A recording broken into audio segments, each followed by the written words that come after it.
All right, let's kick this thing off. Hey, everyone, I'm Nathan. And I'm Willow. And we are excited for another episode of the More Than Before podcast, Marriage Edition. Is that what we're calling this? More Than Before Marriage. More Than Before Marriage. Yeah, it's something like that. It's still Marriage Edition. It's marriage. It's Marriage Edition. I mean, there's other editions, but this is the main edition. This is the main dish. Which, by the way, Thanksgiving coming around the corner. Super exciting. Gotta think about those dishes. Ooh. Food dishes and the dishes to wash. As soon as you said food, as soon as you said dishes, I did not go to like dishes of eating. I went to the sink. Yeah. Out of curiosity, I'd be curious in the comments. Let us know: do you guys use paper plates or do you use like glass or plastic plates? Plastic plates. My parents moved to plastic plates. That was a good idea. I was thinking fancy. Well, those can be thrown away. Well, no, not the disposable ones, plastics. but the plastic ones that you can kind of throw around. You can throw them in the sink. They're less fragile. Yeah, you have kids and your kids drop them on the floor, and it doesn't make a happy noise. Yeah, or a happy evening when they're breaking the plates. Yes, but we're coming up around Thanksgiving. Thanksgiving is going to be next week, so that's super exciting. I thought we had something that happened last week. Did something happen last week? Like a holiday? No, I mean we had Veterans Day. Right? A couple weeks ago. Was that? I thought that was last week. Maybe not. Okay. I don't know. Anyway, we don't even know where we are. What are we talking about today? Well, actually, before what are the two things we always talk about? Why do we do this? We want to... Tell me, Willow, why do we do this? Why are we here? Why are we subjecting ourselves to this in front of a camera talking to you? We just are hoping to be transparent and encourage other couples. Yeah. Most of all, between all the things that we talk about, we want to be transparent, and we want you guys to know that you're not the only ones. We want to encourage you that you're not the only ones going through stuff. And so what's our topic for today? Because I think it goes really well with what's about to happen in the future. Does it? No. We're talking about the baggage that we bring. Oh, man. Willow brought a lot of baggage. And the baggage, yeah. She had like at least 12 bags when it reminds me of the movies where the woman gets out of the car and the guy comes out and he's got like the backpack for the like the 4-week vacation, and she comes out and she's got like 12 bags. Yeah. Okay, here we go. I'm not, by the way, I'm not saying that women have all the baggage, and that's not what I'm saying. But it does remind me of when I flew from Florida to Oregon for college, for grad school. And I had like the huge suitcase that was like the extra size overweight. And then I had cats. So I had like a huge bag of cats and my carry-on. And you had a bag of cats. I had a huge bag of cats. It was crazy. They were jumping all out. It reminds me of that. You've seen it. There was a thing my parents, I think a client gave it to my dad. And it was like this tail coming out of a burlap bag. And like you accidentally tapped it. It was like, honey, have you seen the cat? Wow, wow, wow. And then it would be shaking uncontrollably. Anyway, sorry. You were saying about the baggage. Was it just that you had a lot of baggage? It reminded you of that? Yeah, like physical bags of bringing in. That's really funny. Oh, man. So we're talking about baggage because in a relationship, if you guys have noticed this, you guys bring baggage into it, whether you like it or not. You do bring baggage. You bring good baggage too. Like we were talking about that before we jumped on it. Like normally we go to, oh, you brought baggage in, and everyone, baggage. But you can also bring good baggage in. Like you still have to pack a bag. Right. Right. You can't just show up naked. Usually a cop's called on you. Somehow you had clothes on your body. Yeah, sometimes you hit the clothes. No, but we all bring baggage into the relationship. But the question is what do you do with that baggage? Mm-hmm. And one of the things I was first thinking about was this idea of baggage. Our past is a lens with which we see the rest of our world, right? Like when you have a past that is riddled with different things, you see the world in a different way than perhaps your spouse. And there's different kinds of things that you see when you're growing up with your parents that you bring into your marriage. There's also different things that you experience growing up that you bring that into your marriage, and you think that maybe that's kind of the thing. Yeah. So like one of the big things between us, the major difference is, my parents are still together today, and your parents got a divorce. And that can be kind of a baggage that you bring into marriage, right? Right, exactly. It just kind of shifts your whole perspective of your, your history, your past of like, okay, how do you view marriage in general or relationships, period? Yeah. From your upbringing. Yeah. Well, and like even with that, there's I mean I don't really know with your parents, but like there's the conflict piece of like, some people come from a family divorce, some people come from a family that has conflict, some people have a family that doesn't have conflict. Like it's funny because I would say that my parents, our family has conflict, and like you think of conflict and people are like, oh, conflict. When I say conflict, I mean like there's clashing sometimes. Like we talk, there's something that comes up and there's a dispute. We always resolve it at the end of the day, but there is kind of that piece at the end of the day of like, okay, like there is conflict that comes up, and my family makes their opinions known, whether you like it or not. And then on the other side of things, sometimes you have a family that has conflict-less interactions where they just don't interact and they don't tell you what's going on. And I mean, we've experienced that with your family of like, how long has this been going on? Why didn't you tell us about it? Yeah. And it's kind of a little bit of both, right? You could have a little of a mixture, because I think I come from a little bit of a mixture of, okay, sometimes we don't share anything and it's like, okay, well, that would have been good to know. Or there is the conflict, but there's just a different way to go about it that you've seen or experienced. Yeah. And I was also thinking like the other thing too is like siblings. Yeah. Siblings can definitely change the way that you view things, especially when you start having kids. Yeah. Well, you're an only child. I'm an only child. So like when we have our third child, like what was going on in your head when you saw them interacting the way that they were interacting? Oh yeah. I was just, very confused. It wasn't confused. You were concerned. I was concerned. Yeah. Why are they hitting each other? No, what is going on right now? Why can't they get along? It's like, well, that's the way they are. They will run after each other and hit each other and say things to each other. And like Rylan last night was talking about, oh, do you hear that? That's a plane crashing. It's like, oh my goodness. Yeah. No, that is. Do you know what happens when planes crash? People die. Oh, yeah, that's not a good noise. That's not a good sound. No. So I think there's experiences that happen when we're kids, like the things that we experience. Another thing I was thinking of was vacations. Like my family, we didn't really do vacations. We did trips camping. And that was kind of a thing that we did in the summer. Did you guys ever really go camping? Oh, yeah. We went camping every summer.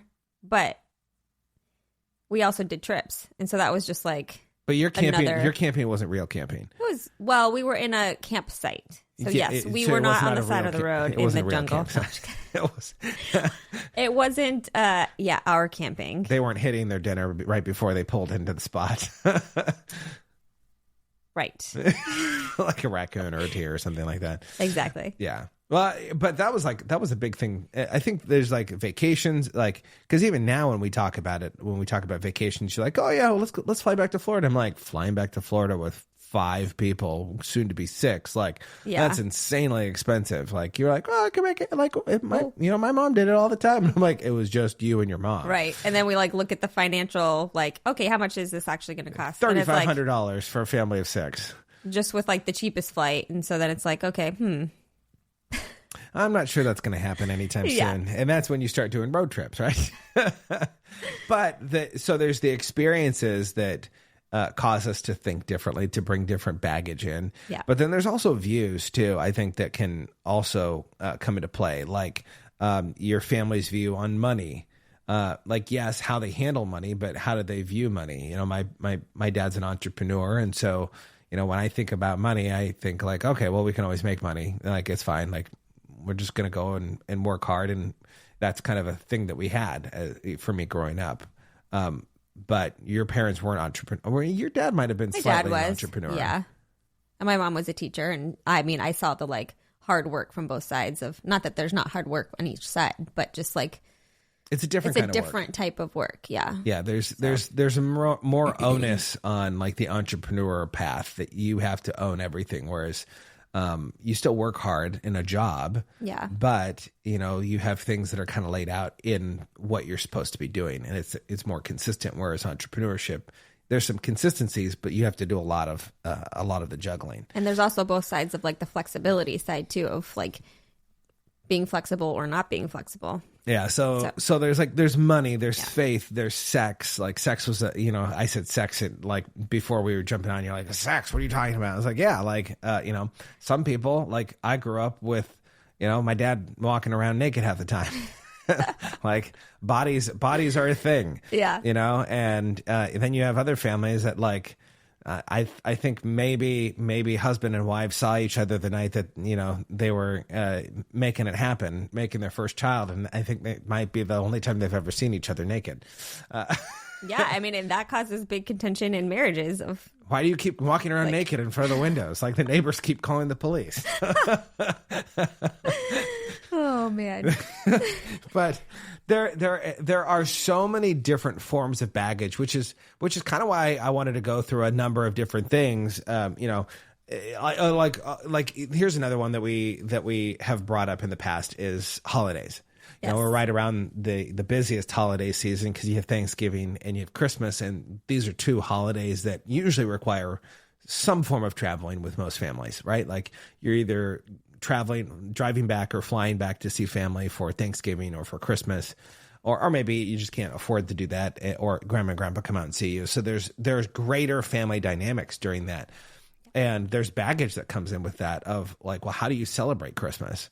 How do you celebrate Thanksgiving? Like what were those like for you? Well, I'm just thinking of like tradition wise of what you used to do and what you want to do moving forward. Like we had a very small family because I didn't have siblings, and my family was separated from Florida to Oregon ish. So there wasn't a lot of travel. So it was mostly just me and my parents.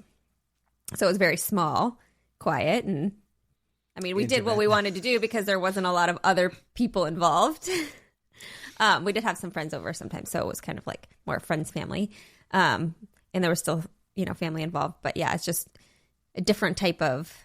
Yeah, because my family's like it gets loud. Yeah, like, do you remember that first? I feel like that first Christmas where you came down, and because my nephews were young, and it was the presents thing, and they came in. I mean, they still come in, and it's like the energy shoots through the roof. Yeah, and it's like exhausting instead of relaxing. It's exhausting to her. I'm like, oh, this is entertaining. This is fun. Yeah. And then my brother has to be the one that passes out all the gifts. And if anyone touches the gift, then he gets mad. And so there's like a whole dynamic, which you guys know. But at the end of the day, you have to come to a place of talking about what does that look like. Yeah. So when it comes to baggage, we have a couple of different things, 4 different things we wanted to talk about. What's the first thing when it comes to our baggage? What should we be thinking about? So we just want to remember and remind each other to see the best and believe the best. We all have, these intentions and thoughts of like, oh, well, you weren't thinking about me or you weren't trying to understand, but really just looking at the best and seeing the best. Yeah, it's a perspective of like, exactly. Are you looking for the good or are you looking for the bad? We've talked about that a number of times, but it's really that vision of, are you seeing the best with that person? Or are you seeing the worst in them? Because a lot of times we look at the person's back and you say, well, this is you do this and you do that. And at the end of the day, you married this person for a reason. Yeah. We have our differences and we have to come together and we have to be able to work together. Right. Yeah, exactly. So we have see the best and then believe the best. So we need to see the best in each other and we need to believe the best in each other. It all starts from right there. Exactly. And it just like, for example, it reminds me of even just our past, our history of like how we interact with people. And you so don't. You run away from people. Don't talk to me. Yeah. No. So like, for example, this past week, we had put the kids to bed and then you went to take the trash out. Share that. Yes, I'm going to share. Great. So and this has happened before. It's just like my perspective of seeing the best. Like I know Nathan is just like, loves people, like he loves people, and I love him for that. And so I have to remind myself, I love you because you love people. Because when you were taking the trash out this week, we put the kids to bed, and then you went to take the trash out, and then you never came back. No, I'm just kidding. You came back. But it was a long time after that. And while you were outside taking the trash out, you were talking to the neighbor. And I could hear you. But in the meanwhile, I was dealing with the kids getting up from bed after we put them down and disciplining and thinking, where in the world did he go? What is he doing? But I have to remind myself, like, okay. You weren't happy about that at all. I was not happy about that. And then it's like, okay, but... We were already at odds too. Like we'd already been fighting. We were already like in a bad mood because the kids weren't listening. Already grumpy. Yeah. Yeah, and that just like shot through the roof. Yeah. Yeah. And it's like one of those things of like, okay, well, I was upset in the moment, but at the same time, afterwards, I had to remember, okay, that's his gifting. Yeah. Well, it's and that's true. Like I have giftings and you have giftings too, and we also have weak points. So we bring into our marriage, right? Like we have weak baggage and we have strong baggage. My parents, they just got back from Hawaii and their bag broke. Our airline broke the wheel. And I don't know if that means that they have weak baggage, but I don't know. Maybe that doesn't matter. But like we all come in like, so that's a strength. And like when we came into marriage, a judgment that I had early on was, you're a horrible cook. Yeah. like when I say horrible, I mean literally. She was really bad. Like our first really date. Bad. What do you remember? Oh yeah. Yeah, I definitely remember. You were like, "Oh, I'm cooking a spaghetti dinner for you," and I'm like, "Oh, this is so great! I love spaghetti." And my spaghetti was ramen noodles with a can of diced tomatoes on top. Yeah. And this was, I mean, that was like, I ate that all the time. That was bad. My like special. It was super bad. But like that's the different traditions that you come from and how you bring that into marriage. Your because family your ate family ramen cooked and your family did not cook. Your family ate ramen and diced tomatoes. Ramen and diced tomatoes. Well, it was funny too. But here's the thing too. So you have that aspect of that story, and then there was also the dessert of that story because you had just gotten back from a lavender farm with one of your friends, and you're like, "I made lavender cookies." Oh yeah. And it was literally tasted like I was eating a bar of soap. And I was they were horrible. So like. You were excited about that. I'm going to make lavender this. I'm going to make lavender that. I'm like, please just stop making everything. Don't make anything. You're going to kill me.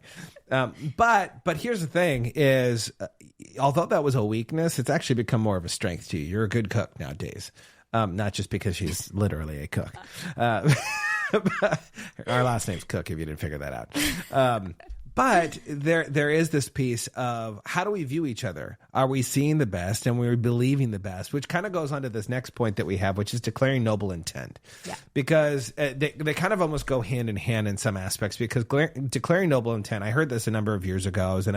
I was in a seminar with Paul Martinelli, and Paul Martinelli was talking about there are people that come from different backgrounds that are doing the best that they can, and it may feel and appear like they're just completely off. They're doing it wrong. They're hurting you. And you have to look at them and you have to declare noble intent, meaning that they are doing the best that they can with what they have.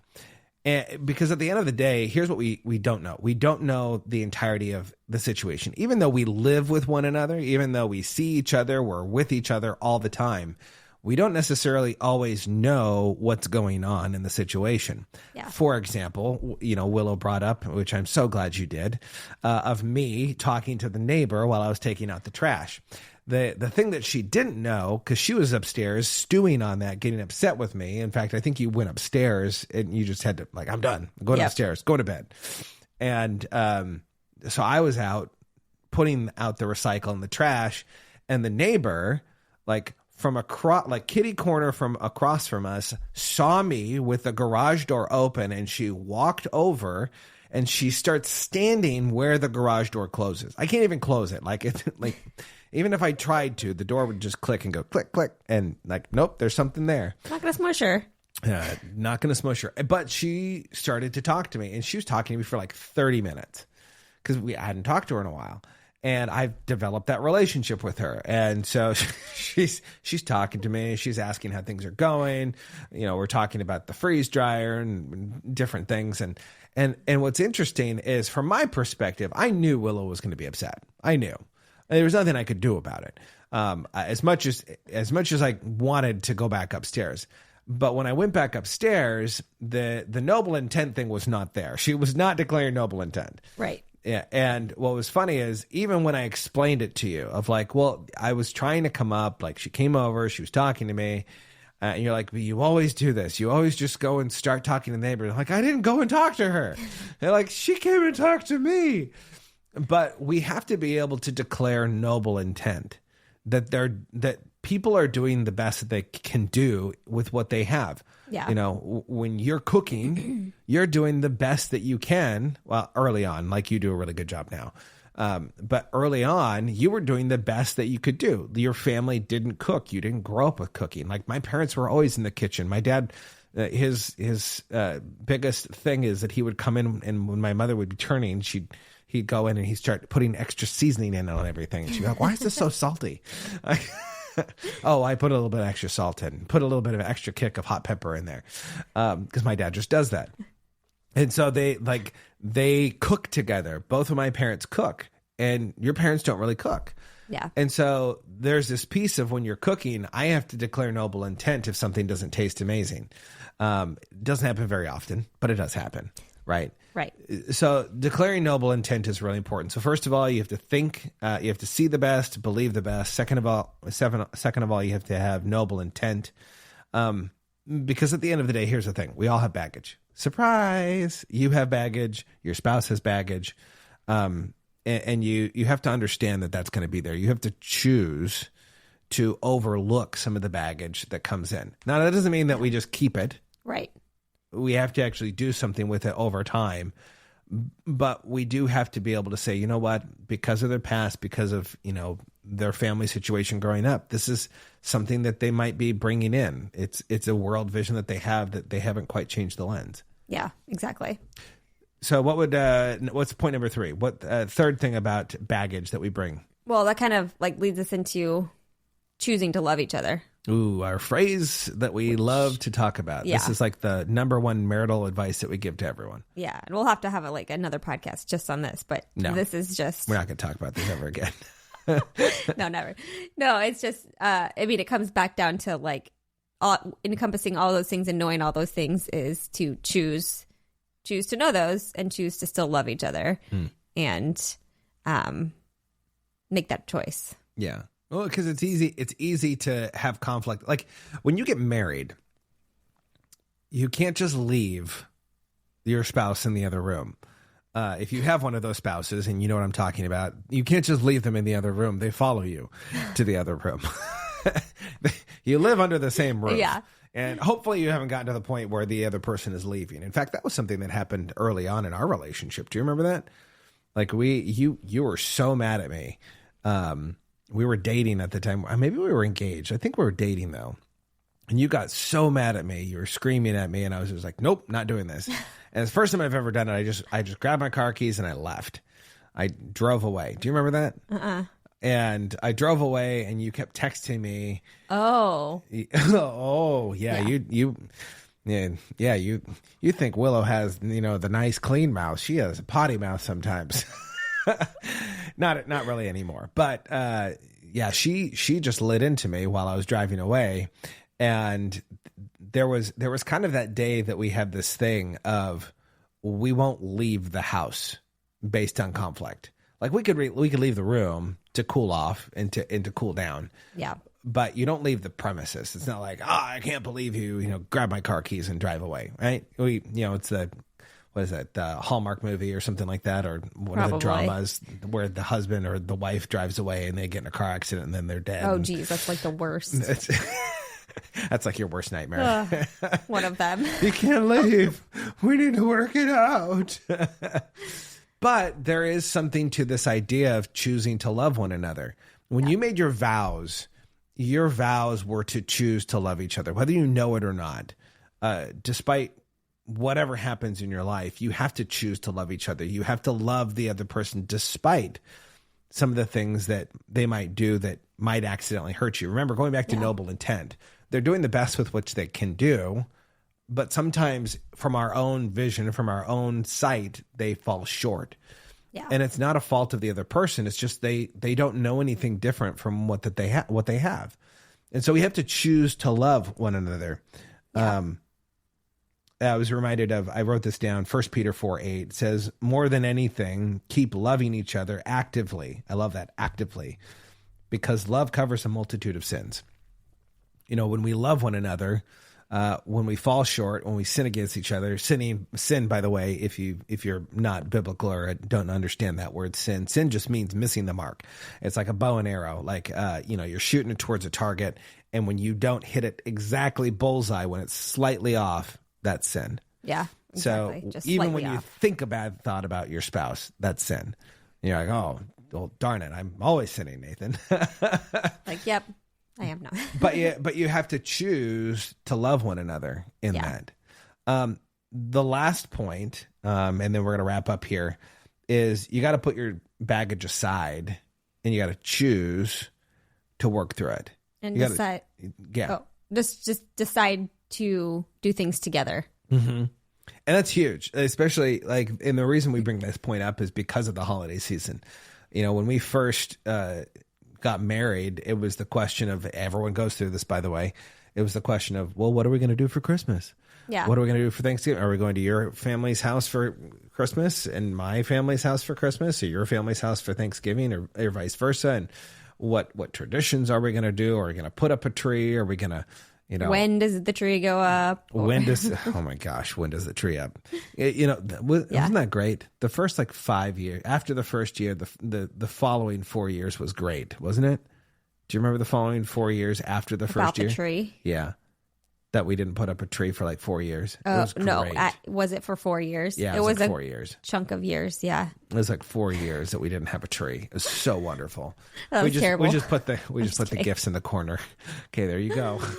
Oh man. Or when do you open gifts? How do you open gifts? How did you guys open gifts? I'm curious.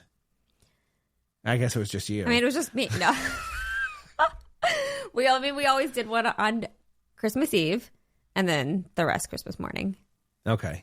So we didn't do Christmas Eve gifts. That was not a thing in our house. Mm-hmm. Everyone else, our cousins did. I was like, why don't we get to open one up? But Christmas morning, our parents would make us go to sleep, go to bed. And then, the elves would come out and blah, blah, blah, which, by the way, shield your children's ears if they're here. We don't do Santa. Yeah. We don't tell our kids that Santa's a real creature or anything. In fact, they always talk about, look, there's a blow up Santa. Is Santa real? No. It was just funny whenever, are you excited for Santa to come and give you gifts? No, Mom and Dad give us gifts. It's like, darn right. If I paid for those things, I'm getting credit for them. But even just the opening of gifts, we had to decide what we were going to do. One of our staples of what we do is we wake up in the morning, we open gifts, and we spend time as a family, and then we load up the car, and then we go down, and we usually get down for brunch at my folks' place. My dad likes to do waffles and all kinds of things for Christmas morning. And then I think sometimes we've actually gone over to my cousins, your cousin's place. Yeah, in the evening time. So, but that didn't happen the first year because we didn't know. But sometimes I feel like what happens is we get into our marriage and we come with our own baggage, our own expectation of this is how Christmas is going to happen. This is how Thanksgiving is going to happen.